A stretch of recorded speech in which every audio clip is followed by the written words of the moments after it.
اعوذ باللہ من الشیطان الرجیم بسم اللہ الرحمن الرحیم۔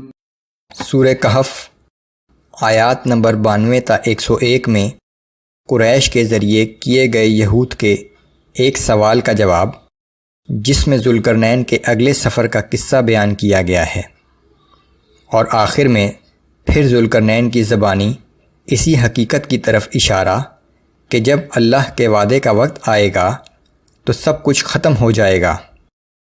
جب سور پھونکا جائے گا تو ہر چیز درہم برہم ہو جائے گی اور کفار کو جہنم اپنے سامنے نظر آئے گی۔ اعوذ باللہ من الشیطان الرجیم ثم اتبع سببا۔ اس نے ایک دفعہ پھر تیاری کی اور ایک نئے سفر پر چل نکلا، حتی اذا بلغ بین السدین وجد من دونہما قوما لا یکادون یفقہون قولا۔ یہاں تک کہ چلتے چلتے جب دو پہاڑوں کے درمیان جا پہنچا تو ان کے پاس اسے ایک ایسی قوم ملی جو مشکل ہی سے کوئی بات سمجھتی تھی۔ قالوا يا ذا القرنين إن يأجوج ومأجوج مفسدون في الأرض فهل نجعل لك خرجا على أن تجعل بيننا وبينهم سدا۔ ان لوگوں نے کہا کہ اے ذوالقرنین، یاجوج ماجوج ہماری سرزمین میں آ کر بڑا فساد مچاتے ہیں، تو کیا ہم تیرے لیے کچھ خراج مقرر کر دیں کہ تو ہمارے اور ان کے درمیان ایک دیوار بنا دے۔ قال ما مكنني فيه ربي خير فأعينوني بقوة أجعل بينكم وبينهم ردما آتوني زبر الحديد۔ ذوالقرنین نے کہا کہ میرے رب نے جس مال پر مجھے اختیار دے رکھا ہے وہ بہت بہتر ہے۔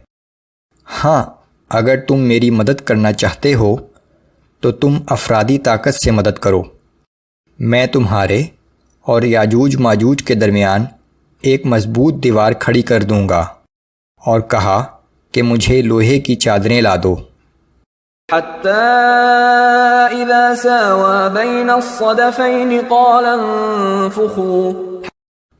جب لوہے کی چادروں کو ان دونوں پہاڑوں کے درمیان رکھ کر خالی جگہ کو پر کر دیا گیا تو اس نے کہا کہ اب آگ دہکاؤ۔